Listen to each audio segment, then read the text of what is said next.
so I'm going to be going through my personal emergency bag and kind of walking you through what you should keep in there, and hopefully you'll never have to use it. So let's get started. For my emergency bag, I actually have a flashlight attached to the outside of it. You should have one flashlight per person, so in case you guys split up, you all have lights at nighttime. But especially this one attached to the outside, you can start looking through your bag. You're not having to dig through it to find any flashlights. Please make sure you not only have batteries already preloaded in your flashlight, but you've got extras in case they run out. They say to have 2 weeks of water supplied for your home. For me, that's a little bit much. I don't have that much room in my home, so I definitely have my 3 days worth, which is 1 gallon per person per day. But what I actually did was I got this nifty little straw here. It is called a filter pen. It's something that you can wear around your neck, and it filters water, so your personal protection against diarrheal diseases. I've never read that out loud, so I'm really glad it's on my video. Food, we also want 3 days of non-perishable food for evacuation purposes, 2 weeks for home. Something that I do definitely have the 3 days on you. There are things called MREs, so meals ready to eat. You might consider just throwing a couple things in there that you know you're going to have to rotate out if you don't use them. So what I found, a lot of the stuff is from dollar store. So again, you're not spending a ton of money, but you're making sure that you're prepared. This little tuna salad kit that you've all seen, so I know that you know, if I want something particularly exciting in an emergency situation, we've got this ready to go. I've also got this little pack of dry roast peanuts, nice little snack. And again, these are expiring in 2018, so something good to have on hand. They recommend a hand crank power radio. So what's really cool about this one is that it's not only a radio, it's also got a flashlight on the end here. I don't know if you can see it. It's also got a charger for USB. It's got a hand crank, so if you're not having to recharge it. Obviously, you can't plug anything in if you got a blackout. Really important to have a radio. You can listen to emergency warnings, directions on where to go, and how to be rescued, things like that. What's also really neat about this one, it's actually got a little USB port back here too.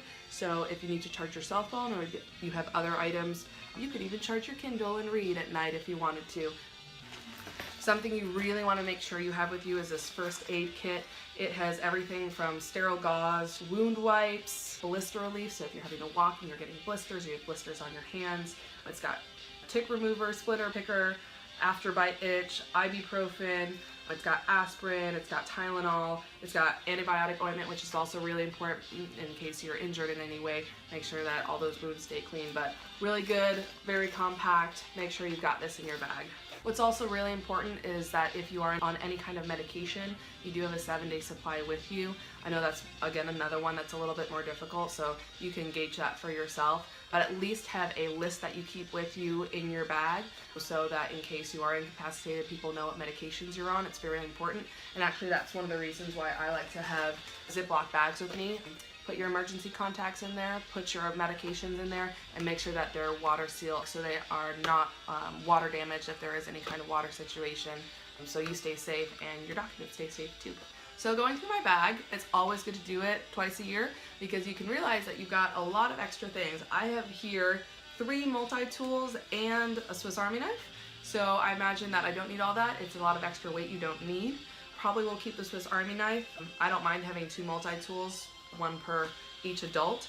Especially with multi-tools though, I was noticing, make sure you know how to open each individual packet. So this one is a little baby one. It's actually got a little flashlight on there. Let's test it out, see if it works.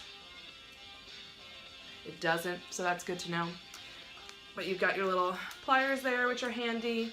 You've got, looks like, little knife, little screwdriver, tiny little saw. So not sure how quickly you'll be cutting any wood with that guy, but you never know, it can always come in handy. And then I've got this mega multi-tool here, so a little bit more hefty. That's a Leatherman.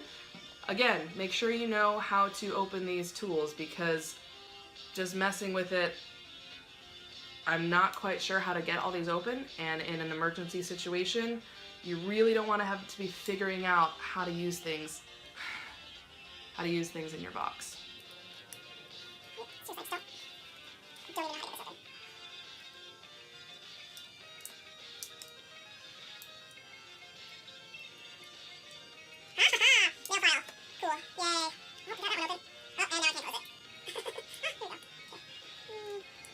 Ah, here we go. So that'll do some damage. But yeah, just make sure you know how to get everything open and that it's actually going to be of use to you in an emergency situation. And I'm definitely keeping this pocket knife with me because you never know in case there's an emergency. Gotta be some bottles of wine to open. You want some sanitation and personal hygiene items. These again, dollar store, super cheap, but they're antibacterial wet wipes, so will come in handy if there's scrapes, if you're just grimy after a possible emergency or disaster. These are really good to have on hand, make you feel a little bit human again. So with your emergency radio, that USB, make sure that you have extra cords for cell phones or anything that may need charging in here. You don't want to be running around, or if there's any wreckage, trying to find a way to plug in and charge your item. So buy an extra one, just keep it in there, you'll be good to go.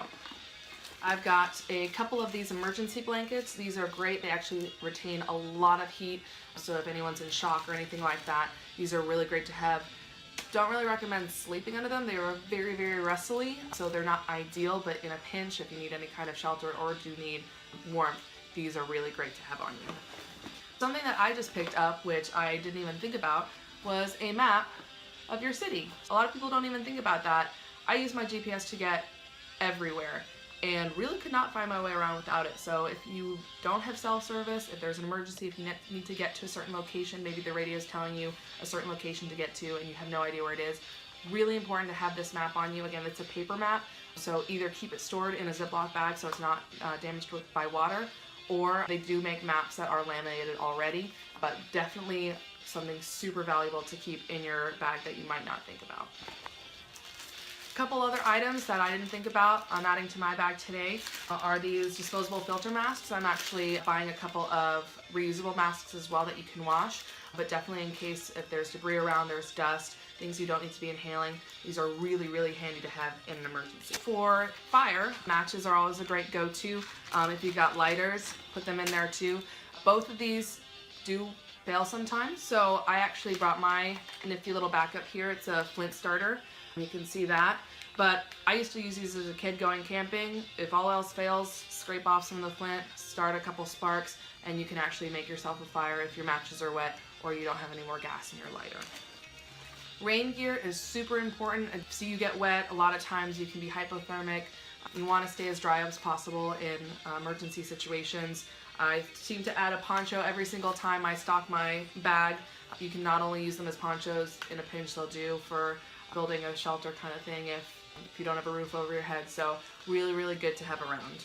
Towels are also really good to have around. You never know what you might need them for. They can double as bandages, but really good. Again, dollar store, super easy, cheap, and good to have around. Something that you might not think about as well are work gloves. Normally I would not think about work gloves in an emergency kit, but if you're going to be needing to do any kind of digging or helping with recovery, gloves are going to be crucial. You're not going to be hurting your hands and you'll be able to do work a lot faster and a lot safer with work gloves. So we talked a little bit about my multi-tools already, but I also have a couple other tools in here.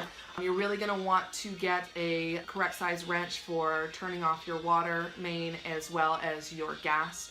If your house is connected to gas, that's one of the first things you want to do in an emergency, so make sure there's no gas leaks that start fires or water causing a lot of water damage to your home.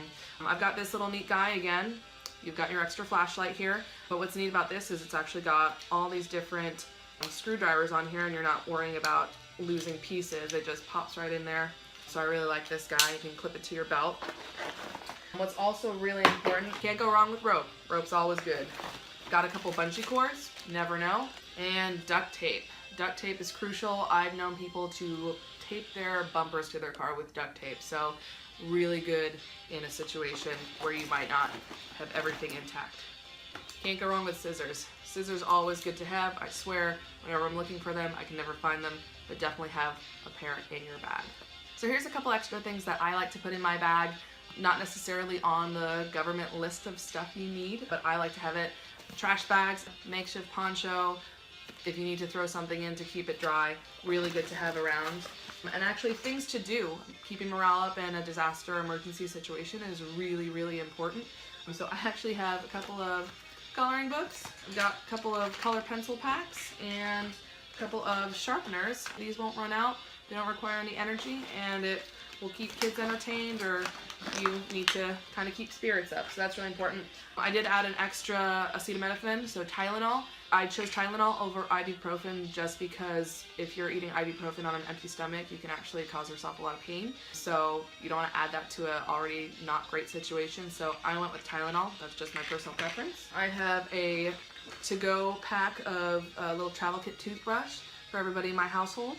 Just something to kind of keep you sane and keep you feeling human and hopeful. I didn't see this on any lists, but I'm putting aluminum foil in here. The reason being is, yes, you may have a lot of emergency food stored away in here, but it's not ideal. A lot of times if maybe you're in your house and your electricity goes off, but it's still a great shelter, you might not have access to your gas either. So you've got all this food in the fridge. What you can do is actually, you can light a fire or in your fireplace, your backyard, wrap some of your food up in this foil, stick it right in the coals, and actually you've got a hot meal in an emergency situation. So I like my tin foil. Another item that I actually am adding today to my list, this is actually a solar charging station, so it's a solar panel. It's got the flashlight, it's got a little compass, and then you've got your USB ports here.